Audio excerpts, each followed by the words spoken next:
আমরা মধ্যবিত্তরা খুব কষ্টে একটু একটু করে টাকা জমিয়ে সোনা কিনি, আর সেই সোনাটা বিশ্বস্ত দোকান থেকে কিনি। এবারে সেই বিশ্বস্ত দোকানের সোনা যদি এরকম ফ্রড হয়, তাহলে আর মন ঠিক রাখার মতো একদম কন্ডিশান থাকে না। তো আসল কথায় আসি, আমি আজকে এমজি গোল্ডে গিয়েছিলাম কিছু জিনিস কেনার জন্য। যথারীতি ওখানে জিনিস গিয়ে পছন্দ হয়ে যায়। এবার আসে পালা এক্সচেঞ্জের। আমি সেনকো গোল্ড থেকে 2014-তে এই বাউটিগুলো কিনেছি। এই বাউটিগুলো অ্যাকচুয়ালি ব্রোঞ্জের উপর সোনার পাত বসানো, পাতগুলো খোলা যায়।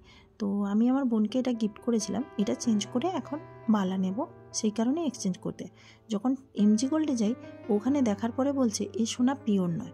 ভাবুন, সেনকো গোল্ড থেকে মজুরি বেশি দিয়ে এবং প্রয়োজনের সোনার রেটের থেকে, বাজারে যে সোনার রেট তার থেকে বেশি দিয়ে কেনার পর যদি বলে যে ওই জিনিসটা পিওর নয়, তাহলে কেমন লাগবে? আমার শোনা মাত্রই মাথাটা পুরো ঘুরে গেছে। পিওর নয় কেন না, ওখানে পিওরের কোনো স্ট্যাম্প নেই, অনলি 22 ক্যারেট লেখা। দেন আমি ওটা নিয়ে তো সেনকো গোল্ডে গেছি, তারপর আপনাদেরকে সব দেখাচ্ছি। তারপরে বাড়ি এসে আমার যে ছোটোখাটো যা গোল্ড ছিল সেগুলো চেক করে দেখি এই পেন্ডেন্টটাতেও কোনো স্ট্যাম্প নেই। চলুন এবারে ক্লিয়ার করে দেখাই এবং সাথে আপনাদেরকে বিল দেখাই। এই বাউটিটাতে এভাবে খিট খুললে কিন্তু পুরো সোনার পাতটা বেরিয়ে আসে। এই বাউটিটায় অনলি 916 লেখা, যেটা ওনাদের মধ্যে অনলি কারিগরি স্ট্যাম্প, যেটাতে কোনো গভর্নমেন্টের স্ট্যাম্প নেই।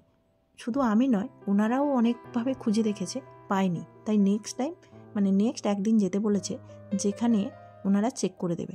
আমি তো পুরো খুঁজে দেখেছি, পুরো বাউটিটা দেখুন 916 লেখা। আমি যে বাউটিটা কিনেছি তার বিলটা হচ্ছে এইটা, 2014-তে কিনেছি। এখানে সোনা আছে 7.990 গ্রাম, আর এমজি গোল্ডে বলছে অনলি 6 গ্রাম দেবে, 1.990 গ্রাম ওনারা বাদ দেবে, যেহেতু গোল্ডটা পিওর নয়। তাহলে ভাবুন আমার কন্ডিশনে যদি আপনারা থাকতেন কি অবস্থা হতো। পুরো সোনাটা কিন্তু চেক করেছি, শুধু এটা নয়, আদার সোনাগুলোও দেখাচ্ছি। 2024-এ আমি একটা পেন্ডেন্ট কিনেছি, সেটাতেও নেই। আমার হাতে এই পলা বাঁধানোটা দেখছেন, এটার মধ্যে কিন্তু দেখলাম হলমার্কের একটা স্ট্যাম্প আছে, গভর্নমেন্টের যে স্ট্যাম্প ওটা আছে। চলুন আর একটা দেখাই। এই যে 2023-এ একটা ফিঙ্গার রিং কিনেছিলাম, সেটাতেও নেই দেখলাম।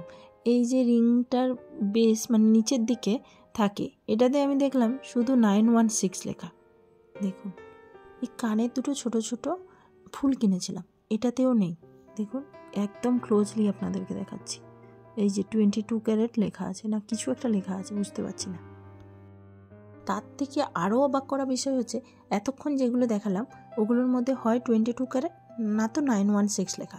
সে যাই হোক, লেখা কিছু ছিল, কারিগরি স্ট্যাম্প হোক যাই হোক। এই যে পেন্ডেন্টটা দেখছো, এটাতে কিচ্ছু লেখা নেই। এটা আবার কিনেছি 2024-এ। অ্যাকচুয়ালি সেনকো গোল্ড বলে না, আমি একদম ব্লাইন্ডলি কিনে নিয়েছি। এখন যখন দেখছি সত্যি আমার টনক নড়েছে।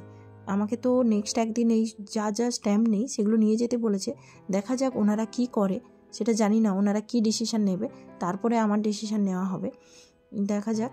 এবং আপনারা যারা সেনকো গোল্ড থেকে ব্লাইন্ডলি এরকম কিনেছেন, অবশ্যই চেক করে দেখবেন কি কি আছে আর কি কি নেই, এইরকম স্ট্যাম্প আছে আর নেই।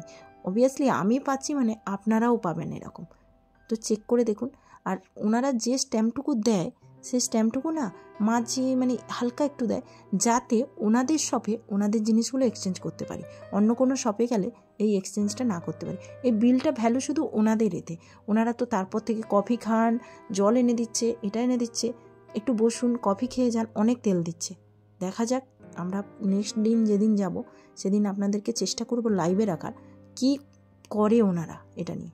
ওকে বন্ধুরা, টাটা। আর ভিডিওটা বাড়াবো না, এখানেই শেষ করে নেব।